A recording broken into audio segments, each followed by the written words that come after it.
Our Lord Jesus Christ tells us to make disciples of all nations. ನಮ್ಮ ಕರ್ತನಾದ ಯೇಸು ಕ್ರಿಸ್ತನು ಎಲ್ಲಾ ದೇಶಗಳ ಜನರನ್ನ ಶಿಷ್ಯರನ್ನಾಗಿ ಮಾಡ್ರಿ ಎಂಬುದಾಗಿ ಹೇಳುತ್ತಾನೆ.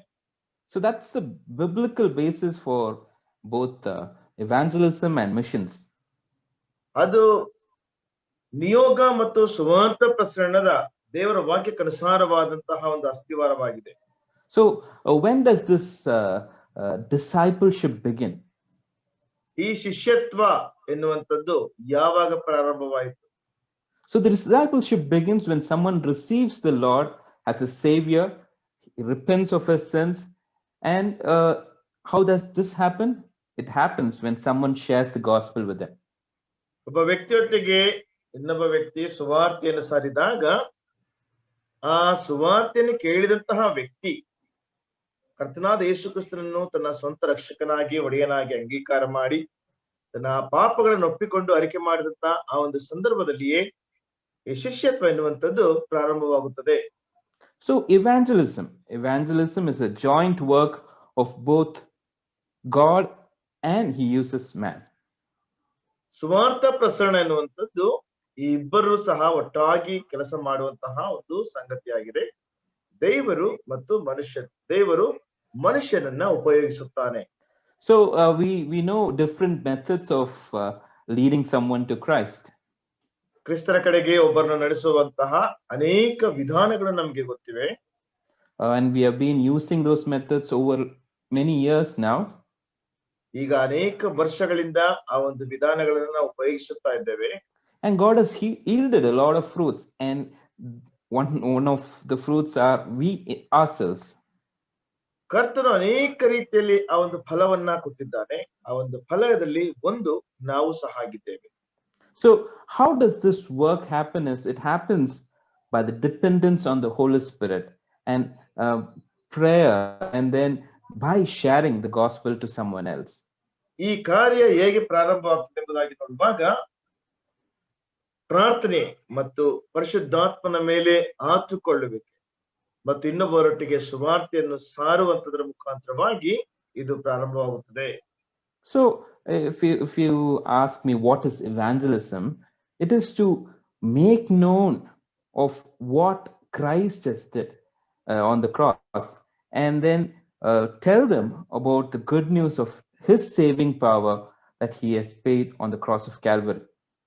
ಒಂದು ವೇಳೆ ನೀವು ಸುವಾರ್ಥ ಪ್ರಸರಣ ಅಂದ್ರೆ ಏನೆಂಬುದಾಗಿ ನನ್ನ ಕೇಳುವುದಾದ್ರೆ, ಕ್ರಿಸ್ತನು ಕಲ್ವಾರಿ ಶಿಲುಬೆಯಲ್ಲಿ ಏನು ಮಾಡಿದನೋ ಅದನ್ನ ಆ ಒಂದು ಶುಭವಾರ್ತೆಯನ್ನ ಇತರರಿಗೆ ಸಾರುವಂತದ್ದು. This good news is preached in different mediums. Like now, if you see, radio has been used, TV has been used, internet, newspaper, magazines, musical rallies, tract distribution. So we know several methods of evangelism. ಈ ಸುವಾರ್ಥ ಪ್ರಸರಣವು ಅನೇಕ ವಿಧಾನಗಳಲ್ಲಿ ಅದು ಸಾರಲ್ಪಡುತ್ತಾ ಇದೆ. ಮಾಧ್ಯಮಗಳ ಮುಖಾಂತರವಾಗಿ, ವಾರ್ತಾಪತ್ರಿಕೆಗಳ ಮುಖಾಂತರವಾಗಿ, ದೂರದರ್ಶನಗಳ ಮುಖಾಂತರವಾಗಿ, ರೇಡಿಯೋ ಮತ್ತು ಮ್ಯಾಗಝಿನ್, ಹೀಗೆ ಅನೇಕ ವಿಧಾನಗಳಲ್ಲಿ ಈ ಸುವಾರ್ಥ ಪ್ರಸರಣವು ಸಾರಲ್ಪಡುತ್ತಾ ಇದೆ. In our sessions, we are going to focus on one of the important methods, that is personal evangelism. ನಮ್ಮ ಒಂದು ಅಧ್ಯಯನಗಳಲ್ಲಿ ಒಂದು ಬಹಳ ಪ್ರಾಮುಖ್ಯವಾದಂತಹ ಒಂದು ಅಂಶವನ್ನ ನಾವು ನೋಡ್ಲಿಕ್ಕಿದ್ದೇವೆ. ಅದು ವೈಯಕ್ತಿಕವಾದ ಸುವಾರ್ಥ ಪ್ರಸರಣ. This personal evangelism happens in the context of friendship. ಈ ವ್ಯಕ್ತಿಗತವಾದ ಸುವಾರ್ಥ ಪ್ರಸರಣ ಎನ್ನುವಂಥದ್ದು ಈ ಸ್ನೇಹತ್ವದ ಹಿನ್ನೆಲೆಯಲ್ಲಿ ಪ್ರಾರಂಭವಾಗುತ್ತದೆ ಅಥವಾ ಅಲ್ಲಿ ಆಗುತ್ತದೆ. This subject has been a burden in my heart for many months and many years since I lack in this area. ಈ ವಿಷಯವು ನನ್ನ ಮನಸ್ಸಿನಲ್ಲಿ ಅನೇಕ ವರ್ಷಗಳಿಂದ, ಅನೇಕ ತಿಂಗಳುಗಳಿಂದ ಒಂದು ಭಾರವಾಗಿತ್ತು. ಈ ವಿಷಯದಲ್ಲಿ ನನಗೆ ಕೊರತೆ ಉಂಟಾಗಿದೆ. If you look at our assemblies, we don't have many being added into the assembly from other faiths. We have only bringing in people who have already known the Lord into our assemblies. ಇತ್ತೀಚಿನ ದಿನಗಳಲ್ಲಿ ನಮ್ಮ ಸಭೆಗಳಲ್ಲಿ ನೋಡುವಾಗ ಕ್ರಿಸ್ತನನ್ನು ಅರಿಯದೆ ಇತರ ನಂಬಿಕೆಗಳಲ್ಲಿರುವಂತಹ ಜನರು ನಮ್ಮ ಸಭೆಗಳಲ್ಲಿ ಕೂಡಿಸಲ್ಪಡುತ್ತಾ ಇಲ್ಲ. ನಾವೇನ್ ಮಾಡ್ತಾ ಇದ್ದೇವೆ ಅಂದ್ರೆ, ಈಗಾಗಲೇ ಕ್ರಿಸ್ತನನ್ನು ತಿಳಿದುಕೊಂಡಂತವರನ್ನೇ ನಮ್ಮ ಸಭೆಗಳಲ್ಲಿ ಸೇರಿಸುವಂತವರಾಗಿದ್ದೇವೆ. We are good at preaching the gospel from the pulpit, but somehow we lack our passion to do personal evangelism. ನಾವು ಸುವಾರ್ತೆಯನ್ನ ವೇದಿಕೆಗಳ ಮೇಲೆ ನಿಂತುಕೊಂಡು ಸಾರುವುದರಲ್ಲಿ ಬಹಳ ಉತ್ತಮರಾಗಿದ್ದೇವೆ. ಆದ್ರೆ ನಾವು ವೈಯಕ್ತಿಕವಾದಂತಹ ಸುವಾರ್ಥ ಸೇವೆಯ ಆ ಒಂದು ಬಯಕೆಯಲ್ಲಿ ನಾವು ಸೋತು ಹೋಗಿದ್ದೇವೆ. If you look at my experience as a school going student, college going student, I had a lot of opportunities to interact with people who are lost, who have not met the Savior, and I've shared the gospel with them personally. ನನ್ನ ಒಂದು ಅನುಭವದಲ್ಲಿ ನೋಡುವುದಾದ್ರೆ ಶಾಲೆಗೆ ಹೋಗುವಂತ ಕಾಲೇಜಿಗೆ ಹೋಗುವಂತ ವಿದ್ಯಾರ್ಥಿಗಳನ್ನು ಸಂಧಿಸುವಂತ ಅವಕಾಶ ನನಗಿದೆ. ಅವರೊಟ್ಟಿಗೆ ನಾನು ಆ ಒಂದು ಸ್ನೇಹವನ್ನು ಬೆಳೆಸಿ ನಾನು ವೈಯಕ್ತಿಕವಾಗಿ ಅವರೊಟ್ಟಿಗೆ ಸುವಾರ್ತೆಯನ್ನು ಸಾರಿದ್ದೇನೆ. But sadly, as I involved more in church ministry, as now involved more in the academy, Bible college ministries, the contact with the lost people is very less. ನನಗೆ ಇತ್ತೀಚಿನ ದಿನಗಳಲ್ಲಿ ಸಭಾ ಸೇವೆ ಮತ್ತು ಅಕಾಡೆಮಿಕ್ ನಲ್ಲಿರುವಂತಹ ಈ ಬೈಬಲ್ ಕಾಲೇಜಿನಲ್ಲಿರುವಂತಹ ಸೇವೆ ಬಹಳವಾಗಿರೋದ್ರಿಂದ ಈ ಒಂದು ನಾಶವಾಗಿ ಹೋಗ್ತಾ ಇರುವಂತಹ ಜನರೊಟ್ಟಿಗಿರುವಂತಹ ಸಂಪರ್ಕವನ್ನ ನಾನು ಕಳೆದುಕೊಳ್ಳುತ್ತಾ ಇದ್ದೇನೆ. I continue to pray for my neighbors. I want to share the gospel to whomever I meet, but somehow I see my attempts at evangelisms over the last few years have been a lot of failures.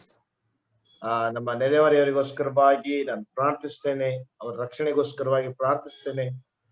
ಹೇಗೋ ನಾನು ಅವರೊಟ್ಟಿಗೆ ನನ್ನ ಸುವಾರ್ತೆಯನ್ನು ಸಾರುವಂತಹ ಒಂದು ಪ್ರಯತ್ನದಲ್ಲಿ ಕೆಲವು ವರ್ಷಗಳಿಂದ ಕೆಲವು ತಿಂಗಳಿಂದ ಆ ಒಂದು ಪ್ರಯತ್ನದಲ್ಲಿ ನಾನು ಸೋತು ಹೋಗಿದ್ದೇನೆ.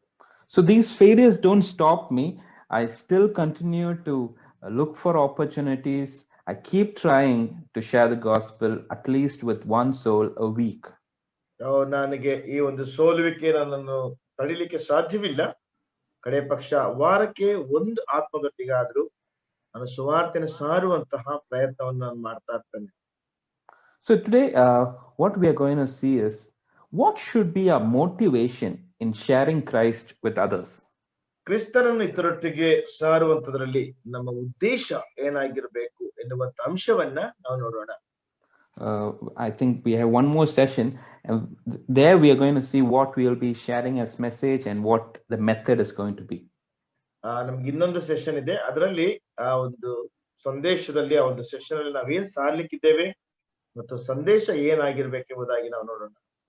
So first motivation that each and every believer must be having is, if we want to be effective channels for the good news to be passed through us, is that we need to ask God to give us a heart for the lost people as Jesus did. ಪ್ರತಿಯೊಬ್ಬ ವಿಶ್ವಾಸಿಯ ಜೀವಿತ ನಮ್ಮ ಜೀವಿತದಲ್ಲಿ ನಮ್ಮ ಮುಖಾಂತರವಾಗಿ ಈ ಒಂದು ಶುಭ ಸಂದೇಶವು ನಾಶವಾಗುತ್ತಾ ಇರುವಂತಹ ಜನರೊಟ್ಟಿಗೆ ಹಾದು ಹೋಗುವುದಕ್ಕೋಸ್ಕರವಾಗಿ ಮೊದಲನೇದಾಗಿ ನಾವೇನ್ ಮಾಡ್ಬೇಕಂದ್ರೆ ಕ್ರಿಸ್ತನು ಮಾಡಿದ ಹಾಗೆ ನಾನು ಸಹ ಮಾಡ್ಬೇಕೆಂಬಂತಹ ಒಂದು ಬಯಕೆಯೊಂದಿಗೆ ನಾವು ದೇವರನ್ನ ಕೇಳಿಕೊಳ್ಳಬೇಕು. The beginning of this session, I want to read Matthew chapter 9 verses 35 till 38, and that's going to be the basis for this entire session. ನಾವು ಈ ಒಂದು ಸೆಷನ್ ನ ಪ್ರಾರಂಭಕ್ಕೋಸ್ಕರವಾಗಿ ಮತ್ತಾಯನ ಸುವಾರ್ತೆ 9ನೇ ಅಧ್ಯಾಯ 35ರಿಂದ 38ನೇ ವಚನದವರೆಗೆ ನಾನು ಓದಲಿಕ್ಕೆ ಇಷ್ಟಪಡ್ತೇನೆ. Can someone read it? Yeah, brother, read it. Chapter 9 verse 35 to 38. Yes. ಯೇಸು ಎಲ್ಲಾ ಊರುಗಳನ್ನು ಹಳ್ಳಿ ಪಳ್ಳಿಗಳನ್ನು ಸುತ್ತಿಕೊಂಡು ಅವರ ಸಭಾ ಮಂದಿರಗಳಲ್ಲಿ ಉಪದೇಶ ಮಾಡುತ್ತಾ ಪರಲೋಕ ರಾಜ್ಯದ ಸುವಾರ್ತೆಯನ್ನು ಸಾರಿ ಹೇಳುತ್ತಾ ಎಲ್ಲಾ ತರದ ರೋಗಗಳನ್ನು ಎಲ್ಲಾ ತರದ ಬೇನೆಗಳನ್ನು ವಾಸಿ ಮಾಡುತ್ತಾ ಬಂದನು. ಆದರೆ ಜನರ ಗುಂಪುಗಳನ್ನು ನೋಡಿ ಅವರು ಕುರುಬನಿಲ್ಲದ ಕುರಿಗಳ ಹಾಗೆ ತೊಳಲಿ ಬಳಲಿ ಹೋಗಿದ್ದಾರಲ್ಲ ಎಂದು ಅವರ ಮೇಲೆ ಕನಿಕರ ಪಟ್ಟನು. ಆಗ ತನ್ನ ಶಿಷ್ಯರಿಗೆ ಬೆಳೆಯು ಬಹಳ, ಕೆಲಸದವರು ಸ್ವಲ್ಪ. ಆದ್ದರಿಂದ ಬೆಳೆಯ ಯಜಮಾನನನ್ನು ನಿನ್ನ ಬಳಿಗೆ ಕೆಲಸದವರನ್ನು ಕಳುಹಿಸಬೇಕೆಂದು ಬೇಡಿಕೊಳ್ಳಿರಿ ಎಂದು ಹೇಳಿದನು. So this passage gives us a summary of what kind of ministry that Jesus did during the time. ಈ ವಾಕ್ಯ ಭಾಗವು ಕರ್ತನಾದ ಯೇಸು ಕ್ರಿಸ್ತನು ಈ ಭೂಮಿಯ ಮೇಲೆ ಇದ್ದಂತಹ ಸಮಯದಲ್ಲಿ ಎಂತ ರೀತಿಯಾದಂತಹ ಸೇವೆಯನ್ನು ಮಾಡಿದರೆಂಬಂತಹ ಒಂದು ವಿವರಣೆಯನ್ನು ಅದು ಕೊಡುವಂತದ್ದಾಗಿದೆ. He was going through all the villages teaching and proclaiming the gospel, and he was healing every kind of disease and sickness. ಆತನೆಲ್ಲಾ ಊರುಗಳನ್ನು ಹಳ್ಳಿ ಪಳ್ಳಿಗಳನ್ನು ಹಾದು ಹೋಗುತ್ತಾ ಆತನೆಲ್ಲಾ ರೀತಿಯಾದಂತಹ ರೋಗಗಳನ್ನು ಸ್ವಸ್ಥ ಮಾಡುತ್ತಾ ಇದ್ದನು. So what we see in verse 36 to 38, we see a specific incident which is mentioned here. That is, when Jesus saw a crowd who were kind of approaching them, he felt compassion for them. Then what he does is he gave a charge to his disciples. 36 ಮತ್ತು 38ನೇ ವಚನದಲ್ಲಿ ನಿರ್ದಿಷ್ಟವಾಗಿ ಅಲ್ಲಿ ಏನು ನಡೀತು ಎಂಬುದಾಗಿ ನಾವು ಸ್ಪಷ್ಟವಾಗಿ ನಾವು ನೋಡ್ತೇವೆ. ಯೇಸು ಕ್ರಿಸ್ತನು ಜನರ ಗುಂಪುಗಳನ್ನು ನೋಡಿ ಆತನು ತನ್ನ ಶಿಷ್ಯರಿಗೆ ಒಂದು ವಿಷಯವನ್ನ, ಒಂದು ಆಜ್ಞೆಯನ್ನು ಕೊಡುತ್ತಾನೆ. So what we need to understand is we need to see as Jesus saw. We need to feel as Jesus felt, and also we need to do as Jesus did. ನಾವೇನ್ ಮಾಡ್ಬೇಕಂದ್ರೆ ನಾವು ಯೇಸು ಕ್ರಿಸ್ತನ ಹೇಗೆ ನೋಡಿದನೋ ಹಾಗೆ ನಾವು ನೋಡ್ಬೇಕು. ಯೇಸು ಕ್ರಿಸ್ತನ ಹೇಗೆ ಮಾಡಿದನೋ ಹಾಗೆ ನಾವು ಮಾಡ್ಬೇಕು. ಯೇಸು ಕ್ರಿಸ್ತನು ಹೇಗೆ ಭಾವಿಸಿದನೋ ಹಾಗೆ ನಾವು ಭಾವಿಸಬೇಕು. So when the crowd were approaching Jesus and the disciples, Jesus and disciples saw the same scene. But how Jesus saw them was very different from how disciples saw them. ಆ ಗುಂಪು ಕ್ರಿಸ್ತನನ್ನು ಮತ್ತು ಶಿಷ್ಯರನ್ನು ಸಂಧಿಸುವಂತಹ ಸಮಯದಲ್ಲಿ ಆ ಗುಂಪು ಕ್ರಿಸ್ತನನ್ನು ಮತ್ತು ಶಿಷ್ಯರನ್ನು ಒಂದೇ ರೀತಿಯಲ್ಲಿಯೇ ಸಂಧಿಸಿದ, ಅವರು ಸಹ ಒಂದೇ ರೀತಿಯಾಗಿ ನೋಡಿದ್ರು. ಆದ್ರೆ ಕ್ರಿಸ್ತನು ಹೇಗೆ ನೋಡಿದನು ಮತ್ತು ಶಿಷ್ಯರು ಹೇಗೆ ನೋಡಿದನು ಅದರಲ್ಲಿ ವ್ಯತ್ಯಾಸವಿದೆ. How did Jesus see? ಯೇಸು ಹೇಗೆ ನೋಡಿದನು? How does he expect us to see when we see crowds of people who do not know Christ? ಗುಂಪು ಗುಂಪಾದಂತಹ ಜನರು ಕ್ರಿಸ್ತನನ್ನು ಅರಿಯದೇ ಇರುವಂತಹ ಜನರನ್ನ ನಾವು ಹೇಗೆ ನೋಡ್ಬೇಕೆಂಬುದಾಗಿ ಯೇಸು ಕ್ರಿಸ್ತನು ಬಯಸ್ತಾನೆ. So in verse 36, when Jesus saw these crowds, he saw the great need of these lost people. 36ನೇ ವಚನದಲ್ಲಿ ನೋಡುವಾಗ ಯೇಸು ಆ ಜನರನ್ನು ನೋಡಿದಂತಹ ಸಮಯದಲ್ಲಿ ಈ ನಾಶವಾಗುತ್ತಾ ಇದ್ದಂತಹ ಜನರಿಗೆ ಬಹಳ ಒಂದು ದೊಡ್ಡ ಅವಶ್ಯಕತೆ ಇದೆ ಎಂಬುದಾಗಿ ನೋಡಿದರು. So there was nothing very unusual about the crowd which was approaching Jesus that specific day, because there may be a few more sick or disabled people than a normal crowd, but it was the same usual crowd which was meeting Jesus every day. ದಿನದಲ್ಲಿ ಯೇಸು ಕ್ರಿಸ್ತನನ್ನು ಸಂಧಿಸಿದಂತಹ ಒಂದು ಗುಂಪು ಅದೇನ ಸ್ವಾಭಾವಿಕವಾದಂತದ್ದೇನು ಅಲ್ಲ. ಯಾಕೆಂದ್ರೆ ಪ್ರತಿ ದಿನವೂ ಸಹ ಒಂದಲ್ಲ ಒಂದು ವಿಷಯಕ್ಕೋಸ್ಕರವಾಗಿ ಜನರ ಗುಂಪುಗಳು ಯೇಸು ಕ್ರಿಸ್ತನನ್ನು ಸಂಧಿಸುತ್ತಲೇ ಇದ್ದವು. But I think the disciples would have thought like they would have seen the needs of these people as more overwhelming them. Like we see in other passages in Matthew itself, we see them asking Jesus to send these crowds away. ಒಂದು ವೇಳೆ ಶಿಷ್ಯರು ಈ ಗುಂಪುಗಳು ಅವರನ್ನು ಸಂಧಿಸುವಂತದ್ದನ್ನು ನೋಡಿ ಆ ಶಿಷ್ಯರ ಮನಸ್ಸಿನಲ್ಲಿ ಅದು ಒಂದು ರೀತಿಯಲ್ಲಿ ಉಕ್ಕಿ ಹರಿತಾ ಬಂತು. ಅದರಿಂದ ನಾವು ಬೇರೆ ಒಂದು ಕಡೆಗಳಲ್ಲಿ ಅಥವಾ ಬೇರೆ ವಾಕ್ಯ ಭಾಗಗಳಲ್ಲಿ ನೋಡುವ ಹಾಗೆ ಶಿಷ್ಯರು ಬಂದು ಯೇಸು ಕ್ರಿಸ್ತನ ಬಳಿಗೆ ಹೇಳುತ್ತಾರೆ, ಈ ಜನರನ್ನ ಕಳುಹಿಸಿ ಬಿಡು ಎಂಬುದಾಗಿ. But Jesus saw them very differently. He felt compassion for them. ಆದ್ರೆ ಯೇಸು ಕ್ರಿಸ್ತನವರನ್ನು ಬಹಳ ವ್ಯತ್ಯಸ್ತವಾಗಿ ನೋಡಿದನು, ಅವರ ಮೇಲೆ ಆತನು ಕನಿಕರ ಪಟ್ಟನು.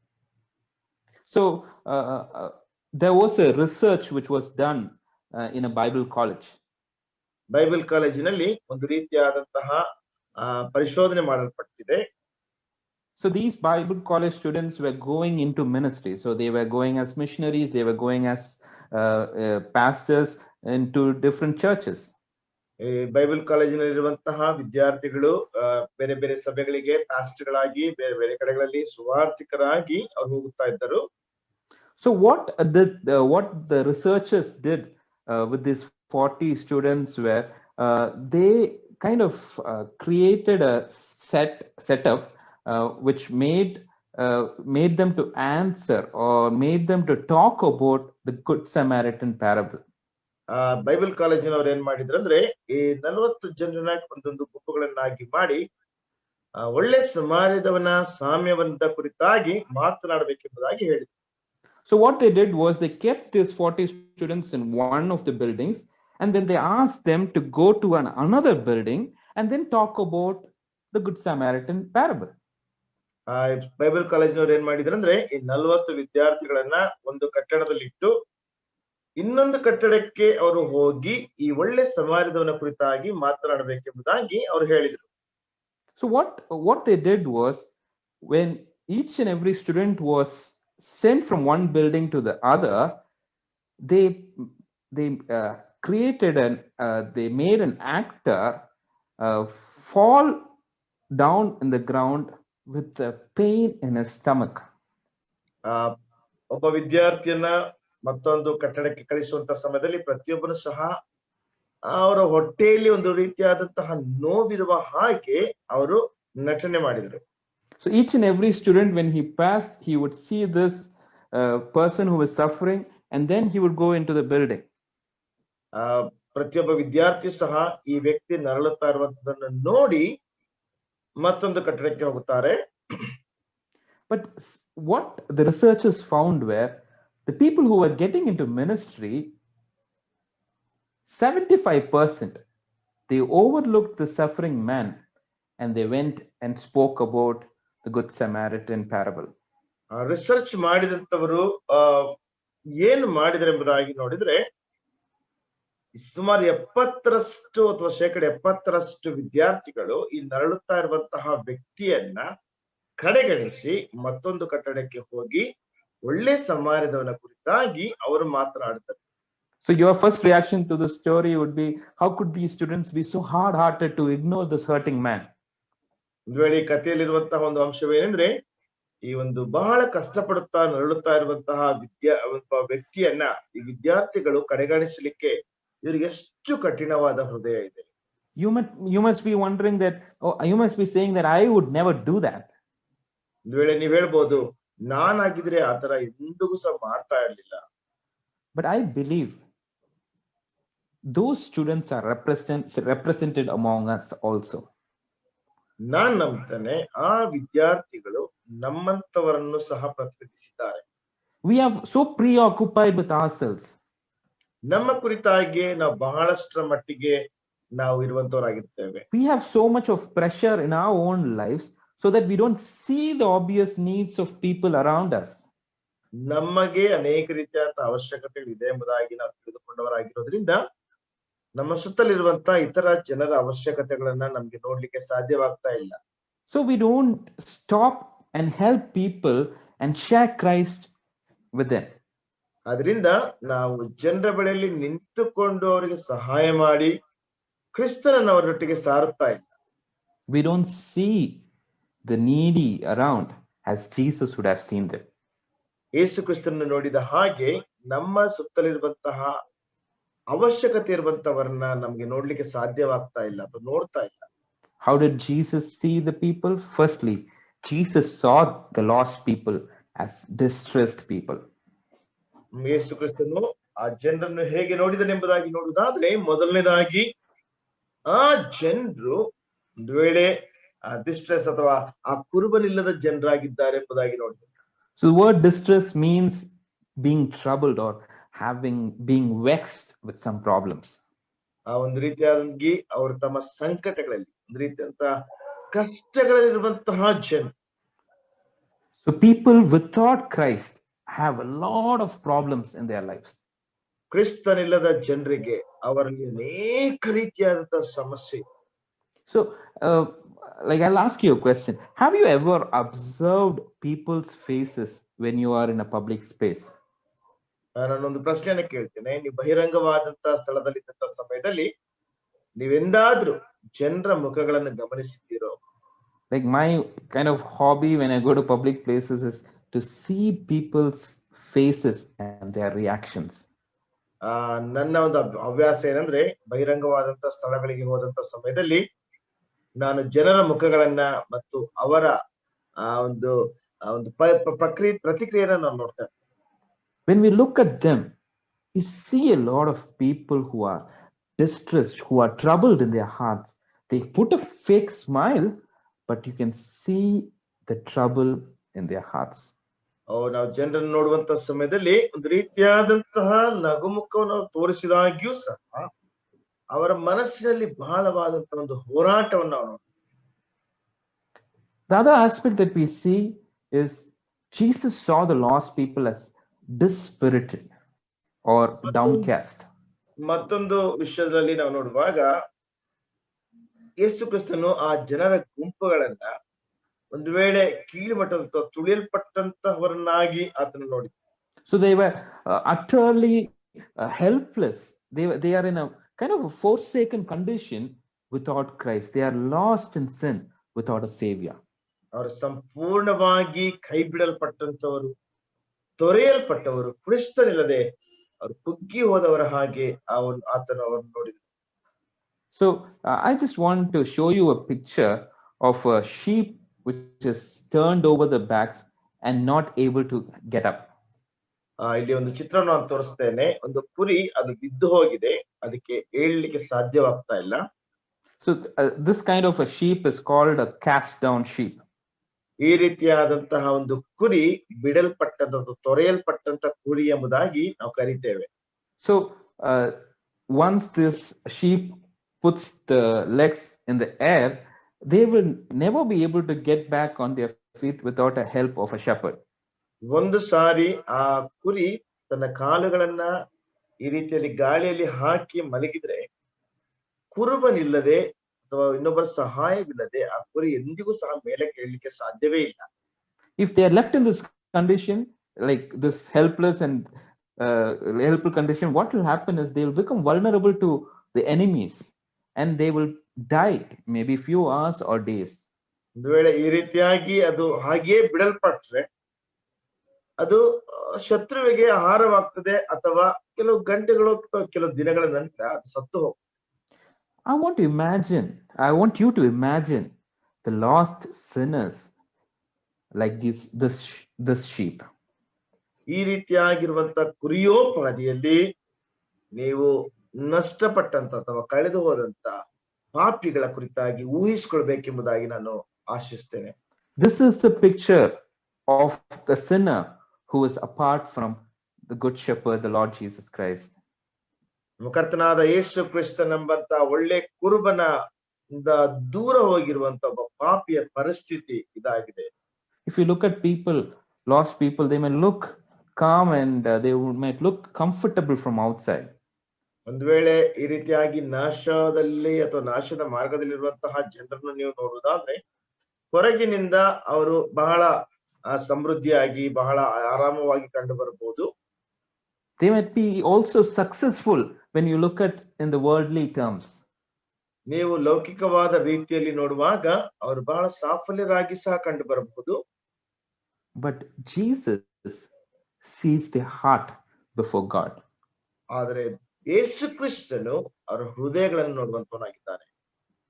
Their legs are up. They are unable to overcome sin by themselves.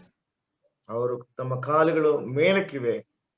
ಅವರು ತಾವಾಗಿ ತಾವೇ ತಮ್ಮ ಪಾಪದಿಂದ ಹೊರಗೆ ಬರಲಿಕ್ಕೆ ಸಾಧ್ಯವಾಗುತ್ತಾ ಇಲ್ಲ. They are downcast and they are dispirited. ಅವರು ಕೈ ಬಿಡಲ್ಪಟ್ಟಂತವರು, ತೊರೆಯಲ್ಪಟ್ಟವರು. They may look normal from outside, but inwardly, like how Paul describes them, he says they are without hope. They are without God in this world. ಒಂದು ವೇಳೆ ಅವರು ಹೊರಗೆ ನೋಡುವಾಗ ಸ್ವಾಭಾವಿಕವಾಗಿ ಕಂಡು ಬಂದಾಗ್ಯೂ ಸಹ ಪೌಲನು ವಿವರಿಸುವ ಹಾಗೆ ಅವರು ಒಂದು ರೀತಿಯಲ್ಲಿ ಕೈ ಬಿಡಲ್ಪಟ್ಟಂತವರು, ತೊರೆಯಲ್ಪಟ್ಟಂತವರು, ಯಾವುದೇ ರೀತಿಯಾದಂತಹ ನಿರೀಕ್ಷೆ ಇಲ್ಲದೆ ಇರುವಂತಹ ಜನರಾಗಿರ್ತಾರೆ. Jesus saw the lost people as a sheep without shepherd. ನಾಶವಾಗಿರುವಂತಹ ಜನರನ್ನ ಕುರುಬನಿಲ್ಲದ ಕುರಿಗಳ ಹಾಗೆ ಯೇಸು ಕ್ರಿಸ್ತನನ್ನು ನೋಡಿದನು. If you look at the context of Jesus speaking these words, the religious leaders, the Jewish religious leaders should have been shepherding these people, pointing them to God. ಈ ಒಂದು ಹಿನ್ನೆಲೆಯನ್ನು ನೋಡುವಾಗ ಯಹೂದ್ಯ ನಾಯಕ ಈ ಜನರನ್ನ ನಡೆಸಬೇಕಾಗಿದ್ದಂತ ನಾಯಕರನ್ನ ಬೆಟ್ಟು ತೋರಿಸಿ ಯೇಸು ಕ್ರಿಸ್ತನ ಈ ಮಾತನ್ನು ಹೇಳುತ್ತಾ ಇದ್ದಾನೆ. But instead, they were self-righteous, they were self-seeking, they were looking down on the common people as sinners. ಅವರು ಸ್ವನೀತಿ ಉಳ್ಳಂತವರು, ಅವರು ತಮಗೋಸ್ಕರವಾಗಿ ಹುಡುಕೊಳ್ಳುವಂತವರಾಗಿದ್ರು. ಈ ರೀತಿಯಾದಂತಹ ಜನರನ್ನ ಅವರು ಪಾಪಿಗಳೆಂಬುದಾಗಿ ಕಡೆಗಣಿಸ್ತಾ ಇದ್ರು. They were taking advantage of these sinners and they were not shepherding them with compassion. ಪಾಪಿಗಳ ಕುರಿತಾಗಿ ಅವರು ಯಾವುದೇ ರೀತಿಯಾದಂತಹ ಕನಿಕರವನ್ನು ತೋರಿಸದೆ ಅವರಿಂದ ಅವರು ಲಾಭವನ್ನು ಪಡೆದುಕೊಳ್ತಾ ಇದ್ರು.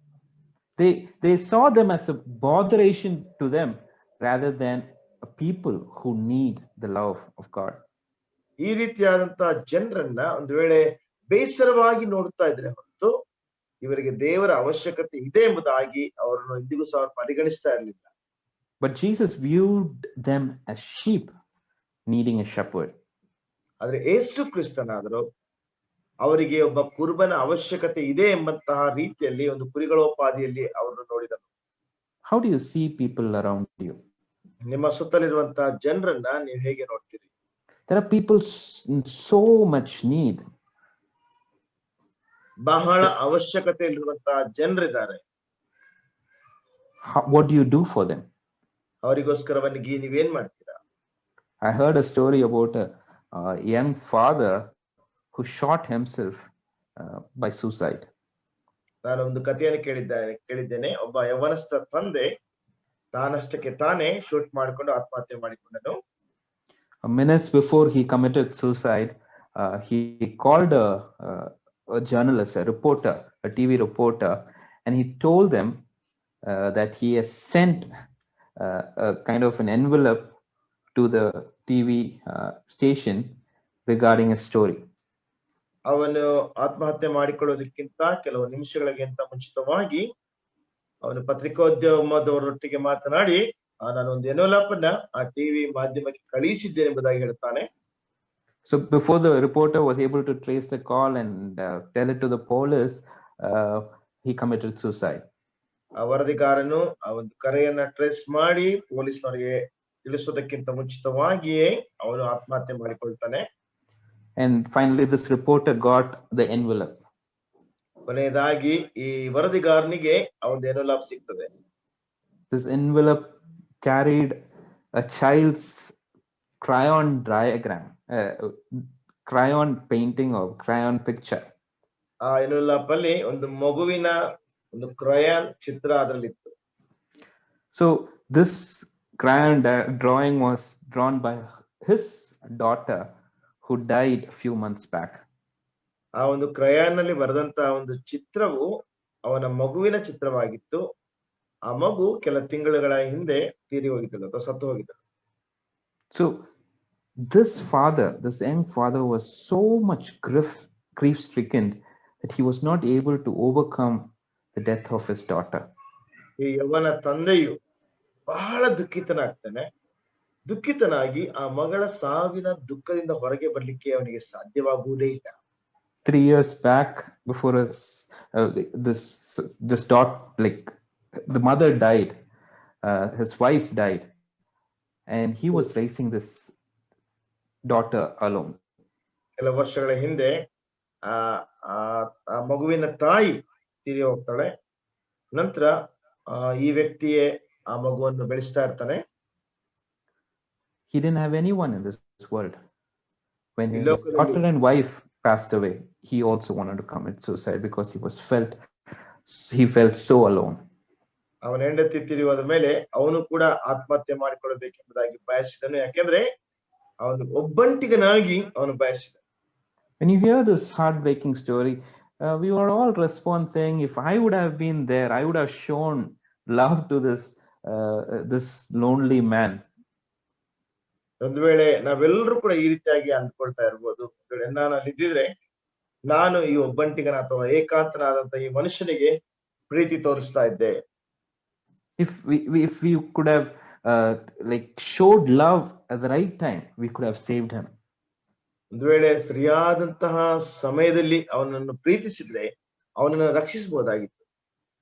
But brothers and sisters, people like this father, people who are hurting, they are all around us. ನನ್ನ ಪ್ರಿಯ ಸಹೋದರ ಸಹೋದರಿಯರೇ, ಈ ರೀತಿಯಾದಂತ ತಂದೆ ಆಗಿರುವಂತ ನೋವಿನಲ್ಲಿರುವಂತ ಅನೇಕ ಜನರು ನಮ್ಮ ಸುತ್ತಲಿದ್ದಾರೆ.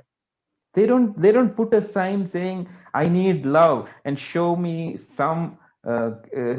me the way where I can relieve myself of my problems. They don't put a sign on them.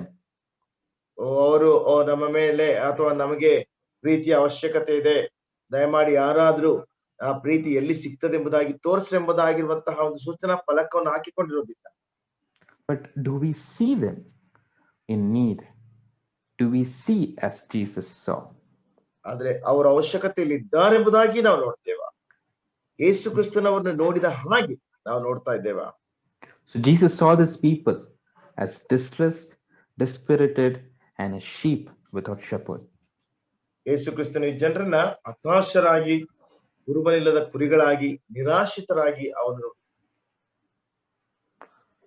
Then what we see is Jesus saw a great harvest of the lost people. ಇಲ್ಲಿ ಯೇಸು ಕ್ರಿಸ್ತನ ನೋಡಿದಂತ ಮತ್ತೊಂದು ಅಂಶವೇನೆಂದ್ರೆ, ಆ ನಾಶದಲ್ಲಿದ್ದಂತ ಅಥವಾ ಕಳೆದು ಹೋದಂತ ಜನರ ಒಂದು ದೊಡ್ಡದಾದಂತ ಒಂದು ಬೆಳೆಯನ್ನು ನೋಡುತ್ತಾನೆ. Can you read verse 37, brother? Yeah. ಆಗ ತನ್ನ ಶಿಷ್ಯರಿಗೆ, ಬೆಳೆಯು ಬಹಳ, ಕೆಲಸದವರು ಸ್ವಲ್ಪ. He said the harvest is plentiful. ಅದನ್ನ ಹೇಳ್ತಾನೆ, ಬೆಳೆಯು ಬಹಳವಾಗಿದೆ. So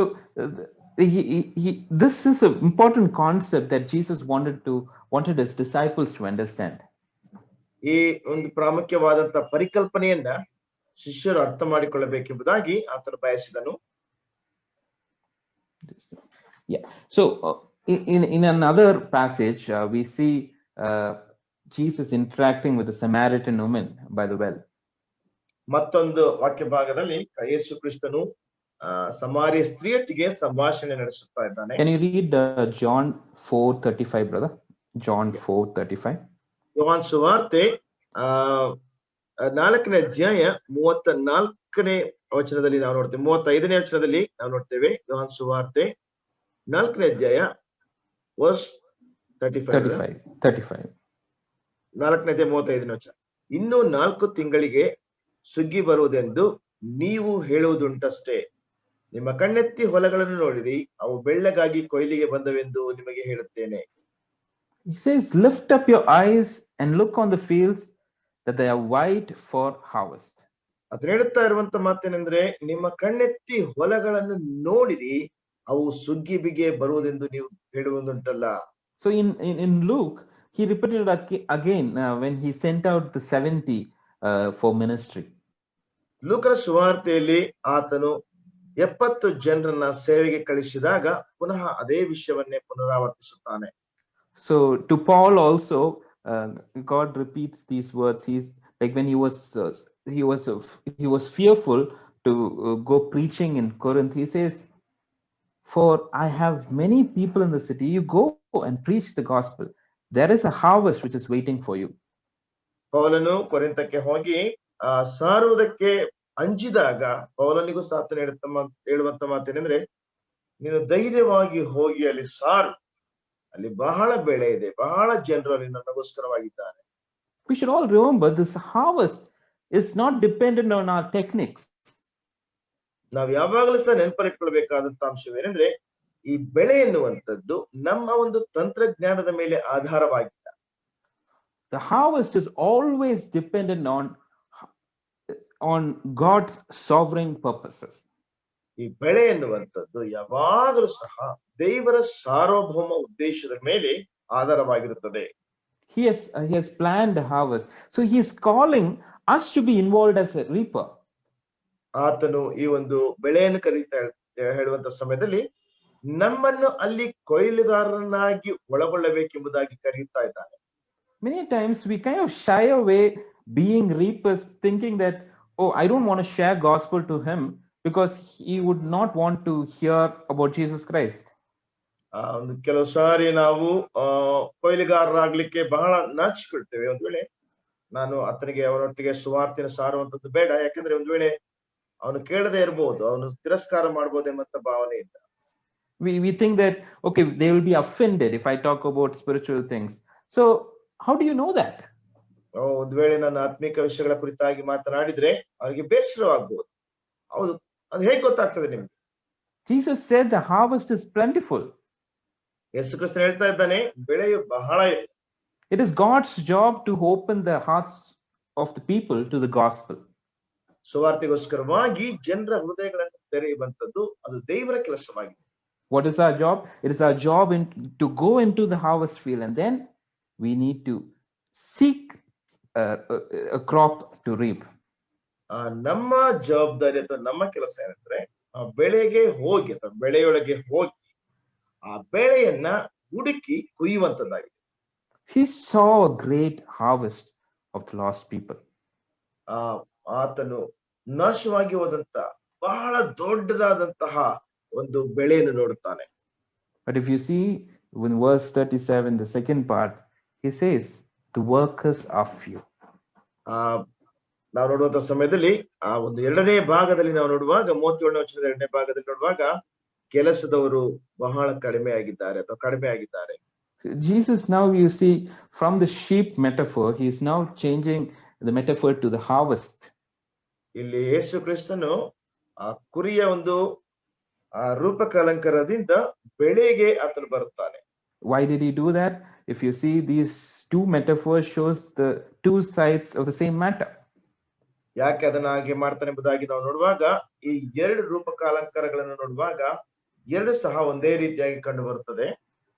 The sheep and the shepherd, it shows man's need met by God. ಕುರಿ ಮತ್ತು ಕುರುಬನ್ ಎನ್ನುವಂಥದ್ದು ಮನುಷ್ಯರ ಅವಶ್ಯಕತೆಗಳನ್ನು ತೋರಿಸುತ್ತದೆ ಮತ್ತು ದೇವರಿಂದ ಅವಶ್ಯಕತೆಗಳನ್ನು ಪೂರೈಸಲ್ಪಡುವಂತದ್ದನ್ನು ಸಹ ತೋರಿಸುತ್ತದೆ.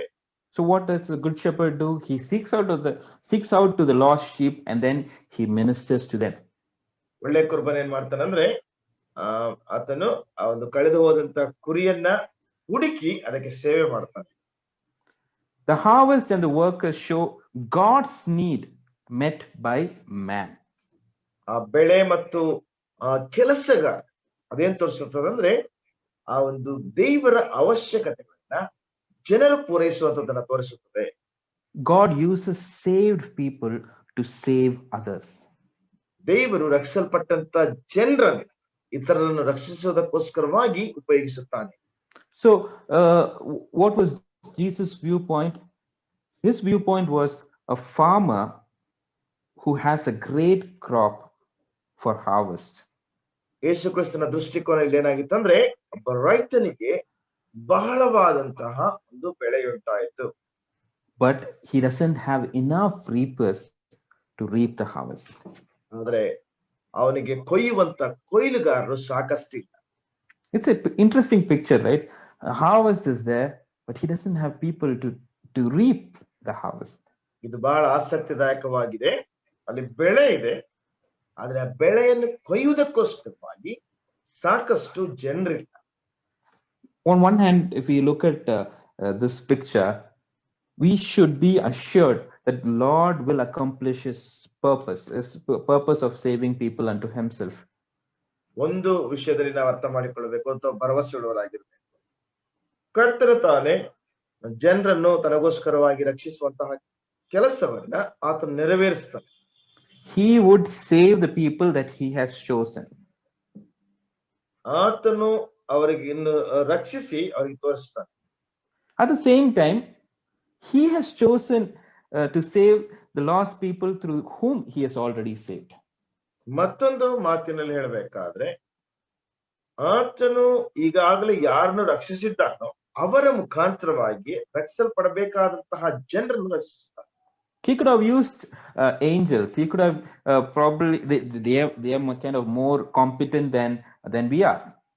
ಒಂದು ವೇಳೆ ಆತನು ದೇವದೂತರನ್ನು ಉಪಯೋಗಿಸಬಹುದಾಗಿತ್ತು. ಯಾಕೆಂದ್ರೆ ದೇವದೂತರು ನಮಗಿಂತಲೂ ಸಹ ಹೆಚ್ಚಾದಂತಹ ಒಂದು ಆಸಕ್ತಿ ಉಳ್ಳವರಾಗಿರ್ತಾರೆ. But he chose to use us. ಆದ್ರೆ ಆತನು ನಮ್ಮನ್ನು ಆರಿಸಿಕೊಳ್ಳುವಂತದ್ದನ್ನು ಆರಿಸಿಕೊಂಡನು. We need to understand the harvest is plentiful. There is a need for more workers to reap the harvest. ನಾವು ಅರ್ಥ ಮಾಡಿಕೊಳ್ಳಬೇಕಾದಂತದ್ದು ಏನಂದ್ರೆ ಬೆಳೆಯು ಬಹಳವಾಗಿದೆ. ಆ ಬೆಳೆಯನ್ನು ಕೊಯ್ಯುವುದಕ್ಕೆ ಕೊಯ್ಲಿಗಾರರ ಅಥವಾ ಕೆಲಸದವರ ಅವಶ್ಯಕತೆ ಇದೆ. Brothers and sisters, if you are one of Jesus' sheep, he wants to see yourself as a worker in his harvest. ನನ್ನ ಪ್ರಿಯ ಸಹೋದರ ಸಹೋದರಿಯರೇ, ನೀವು ಯೇಸು ಕ್ರಿಸ್ತನ ಒಂದು ಕುರಿಯಾಗಿರುವುದಾದ್ರೆ ಆ ಒಂದು ಬೆಳೆಯಲ್ಲಿ ನೀವು ಕೆಲಸ ಮಾಡ್ಬೇಕೆಂಬುದಾಗಿ ಆತನು ನಿಮ್ಮನ್ನು ಹುಡುಕುತ್ತಾನೆ. It's not by accident that we see the very next thing, that Jesus, next passage, we see that Jesus summoning the 12 and then appointing them to ministry. ಇದು ಯೇಸು ಕ್ರಿಸ್ತನು 12 ಜನರನ್ನು ಆರಿಸಿಕೊಂಡು ಅವರನ್ನು ಮಾತ್ರವೇ ಸೇವೆಗೋಸ್ಕರವಾಗಿ ನೇಮಿಸ್ತಾ ಇದ್ದಾನೆಂಬುದಾಗಿ ಅಲ್ಲ. Up to this point, Jesus has done all the ministry while disciples were watching how Jesus did the ministry. ಈ ಸಮಯದವರೆಗೆ ಶಿಷ್ಯರು ಯೇಸು ಕ್ರಿಸ್ತನು ಹೇಗೆ ಸೇವೆ ಮಾಡುತ್ತಾ ಇದ್ದಾನೆಂಬುದಾಗಿ ನೋಡುವಾಗ ಯೇಸು ಕ್ರಿಸ್ತನು ತಾನೇ ಎಲ್ಲಾ ಸೇವೆಗಳನ್ನು ಮಾಡಿದನು. But now he wants the disciples to get involved in the ministry. ಆದ್ರೆ ಈಗ ಶಿಷ್ಯರು ಆ ಸೇವೆಯಲ್ಲಿ ಒಳಗೊಳ್ಳಬೇಕೆಂಬುದಾಗಿ ಆತನು ಬಯಸುವಂತವನಾಗಿದ್ದಾನೆ. But if you're thinking, brother, I am not called into full-time ministry, I think you have not understood what Jesus is trying to say here. ಒಂದು ವೇಳೆ ನೀವು ಅಂದುಕೊಳ್ತಾ ಇದ್ರೆ, ಬ್ರದರ್, ನಾನು ಪೂರ್ಣಾವಧಿ ಸೇವೆಗೋಸ್ಕರವಾಗಿ ಕರೆಯಲ್ಪಟ್ಟವನಲ್ಲ ಎಂಬುದಾಗಿ ಅಂದುಕೊಳ್ತಾ ಇದ್ರೆ, ಯೇಸು ಕ್ರಿಸ್ತನಲ್ಲಿ ಏನ್ ಹೇಳ್ತಾ ಇದ್ದಾನೋ ಅದನ್ನು ನೀವು ಅರ್ಥ ಮಾಡ್ಕೊಳ್ಳಿಲ್ಲ ಎಂಬುದಾಗಿ ಅನಿಸ್ತದೆ. We need to understand the workers in the Lord's harvest are not those who are only in full-time ministry. ಕರ್ತನ ಆ ಒಂದು ಬೆಳೆಯ ಕೆಲಸದಲ್ಲಿರುವಂತವರು ಕೇವಲ ಪೂರ್ಣಾವಧಿ ಸೇವಕರು ಮಾತ್ರವೇ ಅಲ್ಲ. It is everyone who has tasted God's salvation has the responsibility to share what God has done to their soul to others. ದೇವರ ರಕ್ಷಣೆಯನ್ನು ರುಚಿ ನೋಡಿದಂತ ಪ್ರತಿಯೊಬ್ಬರು ಸಹ ದೇವರು ಅವರ ಆತ್ಮಗಳಿಗೆ ಏನು ಮಾಡಿದ್ದಾನೋ ಅದನ್ನು ಇತರರಿಗೆ ಹಂಚುವುದಕ್ಕೆ ಜವಾಬ್ದಾರಿಯುಳ್ಳವರಾಗಿದ್ದಾರೆ. It's often said that only a beggar can tell another beggar where he can find food. ಇದು ಯಾವಾಗಲೂ ಸಹ ಹೇಳಲ್ಪಡುವಂತಹ ಮಾತೇನೆಂದ್ರೆ, ಒಬ್ಬ ಭಿಕ್ಷುಕನು ಮಾತ್ರವೇ ಇನ್ನೊಬ್ಬ ಭಿಕ್ಷುಕನಿಗೆ ಎಲ್ಲಿ ಆಹಾರ ಸಿಗಲಿಕ್ಕೆ ಸಾಧ್ಯ ಎಂಬುದಾಗಿ ಹೇಳಲಿಕ್ಕೆ ಸಾಧ್ಯ. Jesus wants us to see what's his need. He wants us to see the great harvest which is around us, and then he wants us to be workers reaping souls who need the shepherd who can love them and care for them. ನಮ್ಮ ಸುತ್ತಲಿರುವಂತಹ ಬೆಳೆಯನ್ನು ನೋಡ್ಬೇಕು, ಬೆಳೆಯನ್ನು ನೋಡಿ ಆ ಬೆಳೆಯನ್ನು ಕೊಯ್ಯುವವರಾಗಿರ್ಬೇಕೆಂಬುದಾಗಿ ಯೇಸು ನಮ್ಮಿಂದ ಬಯಸ್ತಾನೆ.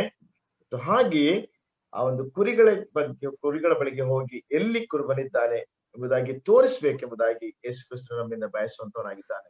So to be like how Jesus was, we need to see as Jesus saw, and the great need of lost people, and also the great harvest of the lost people. ಮತ್ತು ಕಳೆದು ಹೋದಂತಹ ಜನರನ್ನ ಯೇಸು ಕ್ರಿಸ್ತನು ಹೇಗೆ ನೋಡಿದನೋ ಹಾಗೆಯೇ ನಾವು ನೋಡ್ಬೇಕೆಂಬುದಾಗಿ ಯೇಸು ಕ್ರಿಸ್ತನು ಬಯಸ್ತಾನೆ. ಮತ್ತು ಹಾಗೆ ಆ ಬೆಳೆಯ ಒಂದು ಅವಶ್ಯಕತೆಯಲ್ಲಿ ಅವನ ಕೆಲಸಗಾರರು ಸಹ ಇರ್ಬೇಕೆಂಬುದಾಗಿ ಯೇಸು ಕ್ರಿಸ್ತನು ಹೇಗೆ ನೋಡ್ತಾನೋ ಅದೇ ರೀತಿಯಲ್ಲಿ ನಾವು ಸಹ ನೋಡ್ಬೇಕೆಂಬುದಾಗಿ ಆತನು ಬಯಸುವಂತವನಾಗಿದ್ದಾನೆ.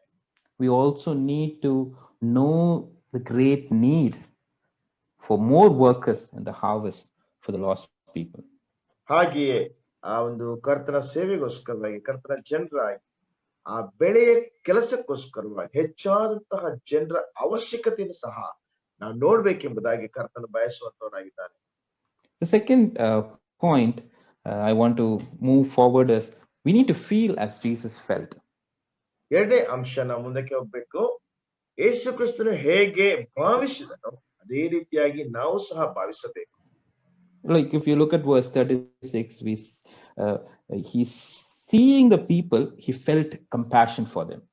36ನೇ ವಚನದಲ್ಲಿ ನಾವು ನೋಡುವಂತಹ ಸಮಯದಲ್ಲಿ ಆತನು ಜನರ ಗುಂಪುಗಳನ್ನು ನೋಡಿ ಅವರ ಮೇಲೆ ಕನಿಕರ ಪಟ್ಟನು. Felt compassion. This is used several times in the gospel. ಕನಿಕರ ಪಟ್ಟನು ಎಂಬಂತಹ ಈ ಒಂದು ಪದ ಪ್ರಯೋಗವನ್ನ ಸುವಾರ್ತೆಗಳಲ್ಲಿ ಅನೇಕ ಸಾರಿ ಉಪಯೋಗಿಸಲ್ಪಟ್ಟಿದೆ. So it is kind of related to the noun, meaning inward parts, like from deep within. ಇದು ಯಾವಾಗಲೂ ಸಹ ಒಂದು ನಾಮಪದಕ್ಕೆ ಅದು ಅನ್ವಯವಾಗುವಂತದ್ದಾಗಿದೆ. ಯಾವಾಗಲೂ ಸಹ ಒಂದು ಆಂತರಿಕವಾದಂತಹ ಒಂದು ಭಾವನೆಯನ್ನ ತೋರಿಸುವಂತದ್ದು. So what we need to understand is deep down inside, Jesus felt for these people. ನಾವೇನ್ ಅರ್ಥ ಮಾಡ್ಕೊಳ್ಬೇಕಂದ್ರೆ ಆತನ ಆಂತರ್ಯದ ಆಳದಿಂದ ಜನರಿಗೋಸ್ಕರವಾಗಿ ಆತನು ಆ ಒಂದು ಭಾವಿಸಿದ. He didn't go down the route of like angrily blaming them for the sins that they are in, the mess that they are in. He could have done so, but what he instead did was he felt compassion for what state that they were in.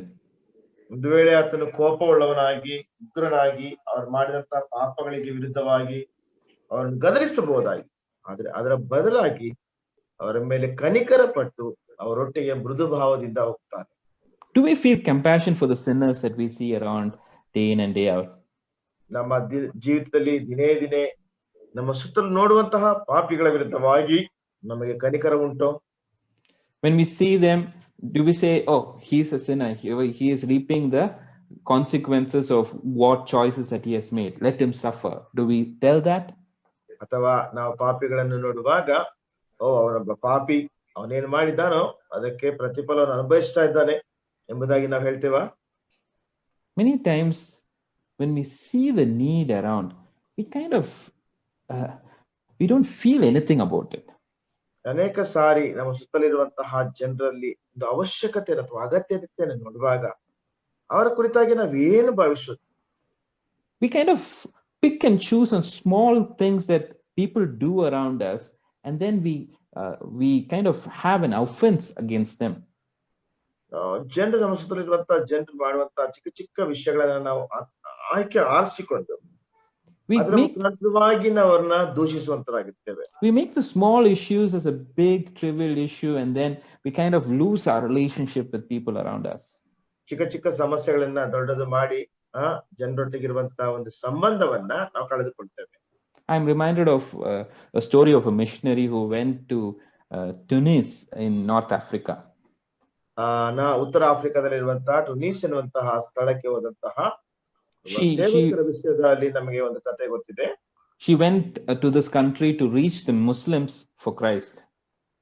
ಈಕೆಯು ಆ ಒಂದು ರಾಷ್ಟ್ರಕ್ಕೆ ಹೋಗಿ ಅಲ್ಲಿರುವಂತಹ ಮುಸಲ್ಮಾನರನ್ನ ಕ್ರಿಸ್ತನಿಗೋಸ್ಕರವಾಗಿ ಗೆಲ್ಲುವುದಕ್ಕೆ ಹೋಗುತ್ತಾರೆ. It was very difficult for her to share the gospel because Muslims, it is difficult for them to know the Lord. So it was very, she was trying to love them as Christ did, but she was not able to yield a lot of fruits for him. So ಆಕೆ ಮುಸಲ್ಮಾನರಿಗೋಸ್ಕರವಾಗಿ ಬಹಳ ಕನಿಕರ ಪಟ್ಟು ಕ್ರಿಸ್ತನು ಹೇಗೆ ಪ್ರೀತಿಸಿದನೋ ಆ ರೀತಿಯಾಗಿ ಪ್ರೀತಿಸಿ ಕ್ರಿಸ್ತನಿಗೋಸ್ಕರವಾಗಿ ಅವ್ರನ್ನ ಗೆಲ್ಬೇಕೆಂಬುದಾಗಿ ಬಹಳ ಪ್ರಯತ್ನ ಪಡ್ತಾರೆ. ಆದ್ರೆ ಬಹಳ ಫಲ ಅಲ್ಲಿ ಕಂಡು ಬರ್ಲಿಲ್ಲ. What happened was to reach these Muslims, she started English class for them. Spoken English class for them. ಈ ಮುಸಲ್ಮಾನರನ್ನ ಆ ಒಂದು ತಲುಪುವುದಕ್ಕೋಸ್ಕರವಾಗಿ ಅವರು ಮಾಡಿದಂತ ಕೆಲಸವೇನೆಂದ್ರೆ ಅವರಿಗೋಸ್ಕರವಾಗಿ ಒಂದು ಸ್ಪೋಕನ್ ಇಂಗ್ಲಿಷ್ ಕ್ಲಾಸ್ ಅನ್ನ ಆಕೆ ಪ್ರಾರಂಭಿಸ್ತಾರೆ. So one of the boys came very regularly to attend this English class, and what she did was she started sharing gospel with him. ಅದರಲ್ಲಿ ಒಬ್ಬ ಹುಡುಗ ಈ ಒಂದು ಇಂಗ್ಲಿಷ್ ಕ್ಲಾಸ್ ಅನ್ನ ಅವನು ದಿನಾಲು ಕೂಡ ಅಟೆಂಡ್ ಮಾಡ್ತಾ ಇರ್ತಾನೆ. So ಅವರೊಟ್ಟಿಗೆ ಈ ಸಹೋದರಿ ಸುವಾರ್ತೆಯನ್ನ ಸಾರ್ತಾರೆ. So she kind of invited him, she loved him as Christ loved him, and shared the gospel very genuinely. But this young man was very hard-hearted, not responding to the gospel. ಹುಡುಗನನ್ನು ಕ್ರಿಸ್ತನು ಹೇಗೆ ಅವನನ್ನು ಪ್ರೀತಿಸ್ತಾನೋ ಆ ರೀತಿಯಾಗಿ ಈ ಸ್ತ್ರೀ ಅವನನ್ನು ಪ್ರೀತಿಸಿ ಅವನಿಗೆ ಸುವಾರ್ತೆಯನ್ನು ಸಾರಿ ಅವನನ್ನು ಆಹ್ವಾನಿಸಿ ಬಹಳ ಇದ್ ಮಾಡಿದ್ರು. ಆದ್ರೆ ಬಹಳ ಕಠಿಣ ಹೃದಯವನಾಗಿದ್ದು ಸುವಾರ್ತೆಗೆ ಅವನನ್ನು ಪ್ರತಿಕ್ರಿಯಿಸಲೇ ಇಲ್ಲ. So it was time for this young man to finish school, and he was going into college. He was getting an admission into a nearby university. ಹುಡುಗ ಆ ಶಾಲೆಯನ್ನು ಮುಗಿಸಿ ಹತ್ತಿರದಲ್ಲಿರುವಂತಹ ಒಂದು ವಿಶ್ವವಿದ್ಯಾನಿಲಯಕ್ಕೆ ನೋಂದಾಯಿಸುವಂತಹ ಒಂದು ಸಮಯವಾಗಿತ್ತು. So what he did was he wanted to say thank you and kind of say a farewell to this missionary. ಈ ಸುವಾರ್ತೆ ಸೇವಕಿಗೆ ಆ ಹುಡುಗ ವಂದನಾರ್ಪಣೆಯನ್ನು ತಿಳಿಸುವಂತಹ ಒಂದು ಸಮಯ ಬಂತು. So even in the last final farewell meeting also, like when they were having the class, this missionary shared the gospel with him with the same response, this young man was very hard-hearted. ಆ ಒಂದು ಬೀಳ್ಕೊಡುವಿಕೆ ಸಮಾರಂಭದಲ್ಲಿಯೂ ಸಹ ಯಾವ ರೀತಿಯಲ್ಲಿ ಈ ಸುವಾರ್ತಿಗಳು ಆ ಸುವಾರ್ತೆಯನ್ನು ಸಾರಿದಳು ಅದೇ ರೀತಿಯಲ್ಲಿ ಸಾರ್ತಾ ಬಂದಾಗಿಯೂ ಸಹ ಈ ಹುಡುಗ ಆತನ ಅದೇ ರೀತಿಯಲ್ಲಿ ಕಠಿಣ ಹೃದಯನಾಗಿ ಪ್ರತಿಕ್ರಿಯಿಸ್ತಾನೆ. He was polite, but he was very adamant in resisting the gospel. ಅವನು ಬಹಳ ಒಳ್ಳೆಯವನಾಗಿದ್ದನು, ಆದ್ರೆ ಸುವಾರ್ತೆಯನ್ನು ತಿರಸ್ಕರಿಸುವಂತದ್ರಲ್ಲಿ ಅಥವಾ ಎದುರಿಸುವಂತದ್ರಲ್ಲಿ ಅವನು ಬಹಳ ಹಠಮಾರಿಯಾಗಿದ್ದನು. But as this boy said bye, and then he walked out of this missionary's home and he went till the gate, this missionary was standing at the doorsteps weeping for this young man who was going lost without a savior. ಅವನು ಎಲ್ಲಾ ಕಾರ್ಯಕ್ರಮವನ್ನೆಲ್ಲ ಮುಗಿಸಿ ಈ ಸುವಾರ್ತಿಕಳ ಮನೆಯಿಂದ ಅವನು ಹೊರಗೆ ಹೋಗುವಾಗ ಆ ಸುವಾರ್ತಿಕಲ್ ಅಥವಾ ಮಿಷನರಿ ಆ ಬಾಗಿಲಲ್ಲಿ ನಿಂತುಕೊಂಡು ಆಕೆ ಅಳ್ತಾ ಇದ್ದಾಳೆ, ಯಾಕಂದ್ರೆ ಕ್ರಿಸ್ತನಿಲ್ಲದೆ ನಾಶವಾಗಿ ಹೋಗ್ತಾನಲ್ಲ ಎಂಬಂತ ಭಾರದಿಂದ. She was crying, weeping for the soul. ಈ ಒಂದು ಆತ್ಮಕ್ಕೋಸ್ಕರವಾಗಿ ಆ ಮಿಷನರಿ ಬಹಳ ದುಃಖ ಪಡುತ್ತಾ ಅಳುತ್ತಾ ಇದ್ದಾನೆ. This boy, hearing her weep, turned and then rushed back into the living room and knelt down and accepted Jesus Christ as his personal savior. ಈ ಅಳುವಿನ ಶಬ್ದವನ್ನು ಕೇಳಿ ಆ ಯವನಸ್ಥನು ಹಿಂದಿರುಗಿ ಓಡಿ ಬಂದು ಆ ಹಾಲ್ನಲ್ಲಿ ಆತನ ಮೊಣಕಾಲೂರಿ ಕರ್ತನಾದ ಯೇಸು ಕ್ರಿಸ್ತನನ್ನ ತನ್ನ ಸ್ವಂತ ರಕ್ಷಕನಾಗಿ ಅಂಗೀಕರಿಸಿಕೊಳ್ಳುತ್ತಾನೆ. The tears that this missionary shed genuinely deep down from her heart could not resist his hard-hearted rebellion. ಆ ಮಿಷನರಿ ಸುರಿಸಿದಂತ ಆ ಒಂದು ಭಾರವಾದಂತ ಆಂತರಿಕವಾದಂತ ಕಣ್ಣೀರು ಆ ಯವನಸ್ಥನು ಸುವಾರ್ತೆಯನ್ನು ಎದುರಿಸಲಿಕ್ಕೆ ಸಾಧ್ಯವಾಗದಂತೆ ಮಾಡಿತು. Her tears conquered the rebellion in his heart. ಆಕೆಯ ಒಂದು ಕಣ್ಣೀರು ಈ ಒಂದು ಹಠಮಾರಿಯನ್ನ ಸೋರಿಸಿತು. For me, like when I think about people's need, it creates kind of some feeling, but we need to be responsive to that feeling deep down and respond to it according to what the Lord wants us to do. ನಾನು ಜನರ ಅವಶ್ಯಕತೆಗಳ ಕುರಿತಾಗಿ ನಾನು ಭಾವಿಸಿದಾಗ ನನಗೆ ಒಂದು ರೀತಿಯಲ್ಲಿ ಒಂದು ಹೃದಯದ ಆಳದಲ್ಲಿ ಒಂದು ರೀತಿಯಾದಂತ ಭಾವನೆ ಉಂಟಾಗ್ತದೆ. ಆದ್ರೆ ಭಾವನೆಗೆ ನಾವು ಸ್ಪಂದಿಸ್ಬೇಕು. ಕರ್ತನು ಹೇಗೆ ಸ್ಪಂದಿಸಿದನೋ ಅದೇ ರೀತಿಯಲ್ಲಿ ನಾವು ಸಹ ಸ್ಪಂದಿಸುವಂತವರಾಗಿರ್ಬೇಕು. Just not feeling is important. We need to do as Jesus did. ಕೇವಲ ಭಾವನೆಗಳು ಮಾತ್ರ ಪ್ರಾಮುಖ್ಯವಲ್ಲ, ಯೇಸು ಏನು ಮಾಡಿದನೋ ಅದನ್ನು ನಾವು ಸಹ ಮಾಡುವಂತವರಾಗಿರ್ಬೇಕು. ಅದು what did Jesus do? ಯೇಸು ಏನ್ ಮಾಡ್ತಾನೆ? He ministered to people's need. He prayed for more workers. ಆತನು ಜನರ ಅವಶ್ಯಕತೆಗಳಿಗೆ ಸ್ಪಂದಿಸ್ತಾನೆ ಮತ್ತೆ ಹೆಚ್ಚಾದಂತ ಕೆಲಸ ಕಾರ್ಯಗೋಸ್ಕರವಾಗಿ ಪ್ರಾರ್ಥಿಸ್ತಾನೆ. Firstly, when we see he was ministering to people's spiritual and physical needs. ಮೊದಲನೇದಾಗಿ ನಾವು ನೋಡುವಾಗ ಆತನು ಜನರ ಶಾರೀರಿಕ ಮತ್ತು ಆತ್ಮಿಕ ಅವಶ್ಯಕತೆಗಳನ್ನ ಪೂರೈಸ್ತಾನೆ. When we think about ministry, we should not think it in a more professional sense. Nowadays, ministry has become more likable, but we need to understand ministry means service. ಈ ನಿಯೋಗ ಎನ್ನುವುದರ ಕುರಿತಾಗಿ ನಾವು ಆಲೋಚನೆ ಮಾಡುವಾಗ ಅನೇಕ ಸಾರಿ ಬಹಳ ಔದ್ಯೋಗಿಕವಾಗಿ ಅದನ್ನು ತೆಗೆದುಕೊಳ್ತೇವೆ.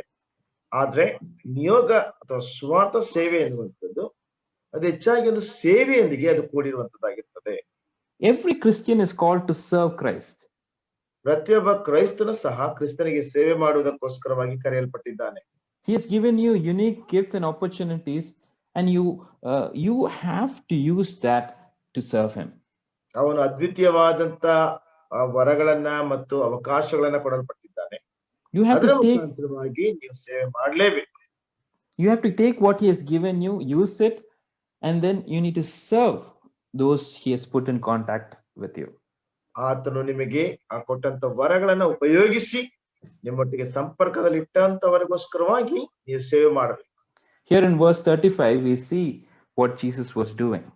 35ನೇ ವಚನದಲ್ಲಿ ನಾವು ನೋಡ್ತೇವೆ ಯೇಸು ಕ್ರಿಸ್ತನು ಏನ್ ಮಾಡ್ತಾ ಇದ್ದಾನೆ ಎಂಬುದಾಗಿ. Like when we see that he was teaching, proclaiming, and healing. Can you read that verse, brother? Verse 35. 35ನೇ ವಚನ, ಯೇಸು ಎಲ್ಲಾ ಊರುಗಳನ್ನು ಹಳ್ಳಿ ಪಳ್ಳಿಗಳನ್ನು ಸುತ್ತಿಕೊಂಡು ಅವರ ಸಭಾಮಂದಿರಗಳಲ್ಲಿ ಉಪದೇಶ ಮಾಡುತ್ತಾ ಪರಲೋಕ ರಾಜ್ಯದ ಸುವಾರ್ತೆಯನ್ನು ಸಾರಿ ಹೇಳುತ್ತಾ ಎಲ್ಲಾ ತರದ ರೋಗಗಳನ್ನು ಎಲ್ಲಾ ತರದ ಬೇನೆಗಳನ್ನು ವಾಸಿ ಮಾಡುತ್ತಾ ಬಂದನು. Not everyone is gifted to teach publicly, like how Jesus did. ಯೇಸು ಕ್ರಿಸ್ತನ ಹಾಗೆ ಎಲ್ಲರೂ ಸಹ ಬಹಿರಂಗವಾಗಿ ಉಪದೇಶ ಮಾಡುವಂತ ವರಗಳನ್ನು ಕೊಡಲ್ಪಟ್ಟಿಲ್ಲ. But at least in the private conversation, we should be able to teach others what God has taught you from His Word.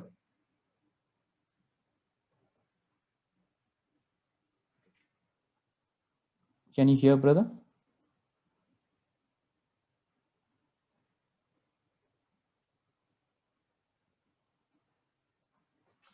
Can others hear me? Hello. Brother, can you hear me? Yes, brother. Sorry for the interruption because of the power problem. Oh, no problem. Yeah, please, So, brother. Please continue. So we may not be gifted to teach in public as Jesus taught. ಒಂದು ವೇಳೆ ಯೇಸು ಕ್ರಿಸ್ತನು ಬೋಧಿಸಿದ ಹಾಗೆ ನಾವು ಬಹಿರಂಗವಾಗಿ ಬೋಧಿಸಲಿಕ್ಕೆ ನಮಗೆ ಒಂದು ವೇಳೆ ವರ ಕೊಡಲ್ಪಟ್ಟದೇ ಇರಬಹುದು. But in private conversation, we are called to teach others what God has taught us from His Word. ಆದ್ರೆ ವೈಯಕ್ತಿಕವಾದಂತಹ ಸಂಭಾಷಣೆಯಲ್ಲಿ ದೇವರು ತನ್ನ ವಾಕ್ಯದ ಮುಖಾಂತರವಾಗಿ ನಮಗೆ ಏನು ಬೋಧಿಸಿದ್ದಾನೋ ಅದನ್ನ ನಾವು ಬೋಧಿಸಲಿಕ್ಕೆ ನಮಗೆ ಸಾಮರ್ಥ್ಯವಿದೆ. If your friend makes a comment about God, about Jesus, or about your Christian life, what you can do is you can give them an opportunity, asking them a question. Why do you think that? Would you mind if I share more about God, about that subject? ಒಂದ್ ವೇಳೆ ನಿಮ್ಮ ಸ್ನೇಹಿತರು ಯೇಸು ಕ್ರಿಸ್ತನ ಕುರಿತಾಗಿ, ಕ್ರೈಸ್ತತ್ವದ ಕುರಿತಾಗಿ, ಸುವಾರ್ತೆ ಕುರಿತಾಗಿ ಏನಾದ್ರೂ ವಿಶ್ಲೇಷಣೆ ಮಾಡಿದ್ರೆ ನೀವು ಅವ್ರಿಗೆ ಹೆಚ್ಚಾದ ಸಮಯವನ್ನು ಕೊಟ್ಟು ನೀವು ಯಾಕೆ ಅದನ್ನ ಹೇಳಿದ್ರೆ ಎಂಬುದಾಗಿ ಅವರಿಗೆ ಆಲೋಚನೆ ಮಾಡುವಂತಹ ಒಂದು ಅವಕಾಶವನ್ನು ಕೊಡ್ಬೋದು. We need to look for opportunities like this day in and day out, because God gives those opportunities if we are sensitive to it. ಒಂದು ವೇಳೆ ನಾವು ಈ ರೀತಿಯಲ್ಲಿ ಮಾಡುವುದಕ್ಕೆ ನಾವು ಸೂಕ್ಷ್ಮತೆ ಉಳ್ಳವರಾಗಿರುವುದಾದ್ರೆ ದೇವರು ತಾನೇ ನಮಗೆ ಪ್ರತಿ ಸಾರಿಯೂ ಕೂಡ ಅವಕಾಶಗಳನ್ನು ಕೊಡ್ಲಿಕ್ಕೆ ಶಕ್ತನಾಗಿದ್ದಾನೆ. We must be ready when the opportunity presents to tell about Christ to others. ನಾವು ಕ್ರಿಸ್ತನ ಕುರಿತಾಗಿ ಹೇಳುವುದಕ್ಕೋಸ್ಕರವಾಗಿ ನಾವು ಸಿದ್ಧರಾಗಿರಬೇಕು ಅವಕಾಶಗಳು ಸಿಕ್ಕಿದಾಗ. We must tell others how they can have their sins forgiven, how they can go to heaven. ಅವರು ಹೇಗೆ ತಮ್ಮ ಪಾಪಗಳಿಂದ ಕ್ಷಮಿಸಲ್ಪಡಬಹುದು, ಅವ್ರು ಹೇಗೆ ಪರಲೋಕಕ್ಕೆ ಹೋಗ್ಬೋದು ಎಂಬುದಾಗಿ ನಾವು ಹೇಳಲಿಕ್ಕೆ ನಮಗೆ ಸಾಧ್ಯವಾಗಿರಬೇಕು. I'll share more about the message of the gospel and how we should be sharing in the next session.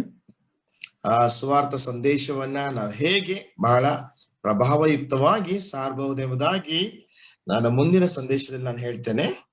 But if I tell you in brief what message of the gospel is, that we have all sinned against the holy God and we deserve punishment for this action. ಈ ಸುವಾರ್ತೆಯಲ್ಲಿರುವಂತಹ ಸಂದೇಶವನ್ನ ಕ್ಲುಪ್ತವಾಗಿ ಹೇಳುವುದಾದ್ರೆ ನಾವೆಲ್ಲರೂ ಸಹ ಪಾಪಿಗಳಾಗಿದ್ದೇವೆ, ಪರಿಶುದ್ಧನಾದಂತ ದೇವರಿಂದ ನಾವು ತೀರ್ಪನ್ನ ಶಿಕ್ಷೆಯನ್ನು ಹೊಂದಲಿಕ್ಕೆ ನಾವೆಲ್ಲರೂ ಸಹ ಅರ್ಹರಾಗಿದ್ದೇವೆ. No amount of good works can pay the debt of our sins. Only when we trust in Jesus as our sin bearer, we can have eternal life. ನಮ್ಮ ಪಾಪಕ್ಕೆ ಬೆಲೆಯನ್ನು ಕೊಡ್ಲಿಕ್ಕೆ ಏನು ಸಹ ಸಾಧ್ಯವಿಲ್ಲ.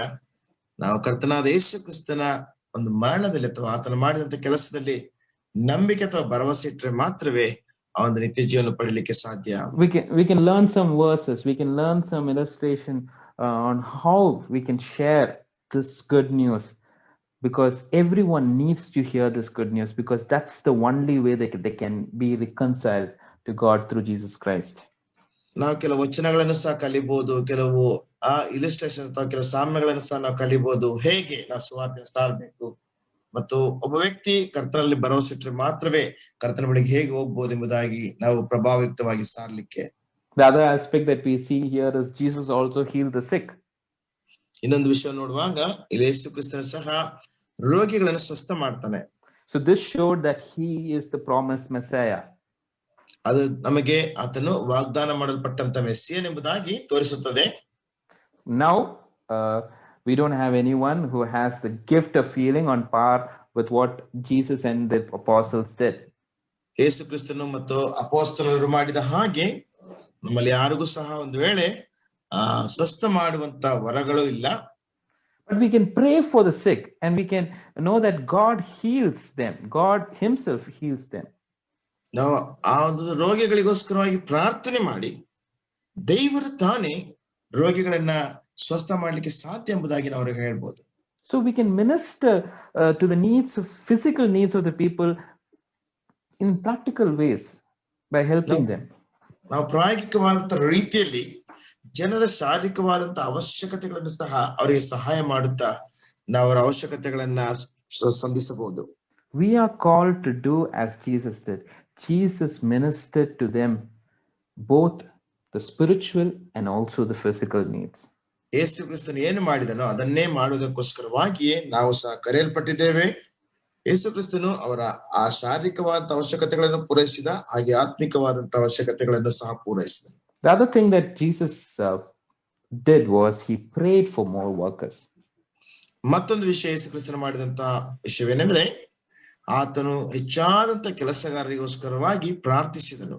Maybe you're thinking this text is not saying that Jesus prayed for more workers. ಈ ವಚನ ಹೆಚ್ಚಾದಂತ ಕೆಲಸಗಾರಿಗೆ ಗೋಸ್ಕರವಾಗಿ ಮಾಡಿದಂತ ಪ್ರಾರ್ಥನೆ ಎಂಬುದಾಗಿ ಹೇಳ್ತಾ ಇಲ್ಲ ಎಂಬುದಾಗಿ ನಾವು ಆಲೋಚನೆ ಮಾಡಬಹುದು. But it says that he commanded the disciples to pray for more workers. ಆದ್ರೆ ಆ ವಚನ ಹೇಳ್ತದೆ ಶಿಷ್ಯರಿಗೆ ಆತನ ಆಜ್ಞಾಪಿಸ್ತಾನೆ ಹೆಚ್ಚು ಕೆಲಸಗಾರಿಗೋಸ್ಕರವಾಗಿ ಪ್ರಾರ್ಥನೆ ಮಾಡ್ರಿ ಎಂಬುದಾಗಿ. But what we need to understand is Jesus did not command anything that he did not do for the disciples to do. ಯೇಸು ಕ್ರಿಸ್ತನು ತಾನು ಮಾಡದೇ ಇರುವಂತದ್ದನ್ನ ಶಿಷ್ಯರು ಮಾಡಬೇಕೆಂಬಂತಾಗಿ ಯಾವುದನ್ನು ಸಹ ಆಜ್ಞಾಪಿಸಲಿಲ್ಲ. Like in Luke chapter 6 we see what we see is that Jesus called the 12 disciples and then he spent the entire night in prayer, so that when he says go, he kind of prepared. He was asking the Father for sending more workers for the harvest. ಲೂಕನ ಸುವಾರ್ತೆ 6ನೇ ಅಧ್ಯಾಯದಲ್ಲಿ ಯೇಸು ಕ್ರಿಸ್ತನು ಶಿಷ್ಯರನ್ನು ಒಟ್ಟಿಗೆ ಕರೆದು ಅವರೊಟ್ಟಿಗೆ ಇಡೀ ರಾತ್ರಿಯನ್ನು ಕಳೆದು ಆ ಒಂದು ಬೆಳೆಯ ಕೆಲಸಕ್ಕೆ ಹೋಗ್ಲಿಕ್ಕೆ ತಂದೆಯನ್ನು ಪ್ರಾರ್ಥಿಸಿ ಅವರನ್ನು ಕಳಿಸ್ತಾನೆ. So whether he prayed or not, what we need to do is we are called to pray for more workers. ಆತನು ಪ್ರಾರ್ಥಿಸಿದನೋ ಇಲ್ಲವೋ, ಆದ್ರೆ ನಾವು ಹೆಚ್ಚಾದಂತ ಕೆಲಸಗಾರರಿಗೋಸ್ಕರವಾಗಿ ಪ್ರಾರ್ಥಿಸುವಂತದ್ದು ಅವಶ್ಯ. Do you pray for more workers to be sent from your own assemblies? ನಿಮ್ಮ ಸ್ವಂತ ಸಭೆಯಿಂದಲೇ ಅನೇಕ ಕೆಲಸಗಾರರು ಹೆಚ್ಚು ಕೆಲಸಗಾರರು ಕಳಿಸಲ್ಪಡ್ಲಿಕ್ಕಾಗುವಂತೆ ಪ್ರಾರ್ಥಿಸ್ರಿ. Maybe they will be serving your own assemblies in a local in a local ministry. ಒಂದು ವೇಳೆ ನಿಮ್ಮ ಸ್ವಂತ ಸ್ಥಳೀಯ ಸಭೆಯಲ್ಲಿ ಸ್ಥಳೀಯ ಸೇವೆಯನ್ನು ಅವ್ರು ಮಾಡ್ತಾ ಇರಬಹುದು. Maybe God will send them to another culture or another state or another country to share the gospel. ಒಂದು ವೇಳೆ ಕರ್ತನು ತಾನೇ ಅವರನ್ನ ಬೇರೆ ರಾಷ್ಟ್ರಕ್ಕೆ ಅಥವಾ ಬೇರೆ ಒಂದು ಸ್ಥಳಕ್ಕೆ ಅಥವಾ ಬೇರೆ ಸಂಸ್ಕೃತಿಗೆ ಕರ್ತನ ಸೇವೆಗೋಸ್ಕರವಾಗಿ ಆತನ ಕಳಿಸಬಹುದು. But God works in mysterious fashion which we do not understand. ನಾವು ಅರ್ಥ ಮಾಡಿಕೊಳ್ಳದ ಹಾಗೆ ಅಥವಾ ಅರ್ಥ ಮಾಡಿಕೊಳ್ಳದ ರೀತಿಯಲ್ಲಿ ದೇವರು ಒಂದು ಮರ್ಮವಾಗಿ ಆತನ ಕೆಲಸ ಮಾಡುವಂತವನಾಗಿದ್ದಾನೆ. God works through our prayers. ದೇವರು ನಮ್ಮ ಪ್ರಾರ್ಥನೆಗಳ ಮುಖಾಂತರವಾಗಿ ಕೆಲಸ ಮಾಡುತ್ತಾನೆ. If we prayed for more workers, maybe that God will open a lot of ministries so that a lot of lost people will be reached. ಒಂದು ವೇಳೆ ನಾವು ಪ್ರಾರ್ಥನೆ ಮಾಡುವಾಗ ದೇವರು ನಮ್ಮ ಪ್ರಾರ್ಥನೆಯನ್ನು ಕೇಳಿ ಹೆಚ್ಚಾದಂತ ಕೆಲಸಗಾರರನ್ನ ಹೆಚ್ಚಾದಂತಹ ಸ್ವಾರ್ಥಿಕರನ್ನ ಆತನ ಎಬ್ಬಿಸಬಹುದು. But let me warn you, praying for more workers for the harvest is a dangerous business. ಆದ್ರೆ ಒಂದು ವಿಷಯವನ್ನ ನಾನು ನಿಮ್ಗೆ ಎಚ್ಚರಿಸ್ತೇನೆ, ಕೆಲಸಗಾರನ ಅಥವಾ ಬೆಳೆಗೆ ಕೆಲಸಕ್ಕೋಸ್ಕರವಾಗಿ ಹೆಚ್ಚಾದಂತ ಕೆಲಸಗಾರಿಗೋಸ್ಕರವಾಗಿ ಪ್ರಾರ್ಥಿಸುವಂತದ್ದು ಬಹಳ ಅಪಾಯಕರ. One of my professors told a story of a pastor who went to attend a prayer meeting with missionaries. ನಮ್ಮ ಪ್ರೊಫೆಸರ್ ಒಬ್ರು ರೀತಿಯಾಗಿ ಹೇಳಿದ್ರು, ಒಬ್ಬ ಪಾಸ್ಟರ್ ಸುವಾರ್ತಿಕರ ಪ್ರಾರ್ಥನಾ ಕೂಟಕ್ಕೋಸ್ಕರವಾಗಿ ಅವರೊಟ್ಟಿಗೆ ಪ್ರಾರ್ಥನೆಗೋಸ್ಕರವಾಗಿ ಹೋದ್ರು.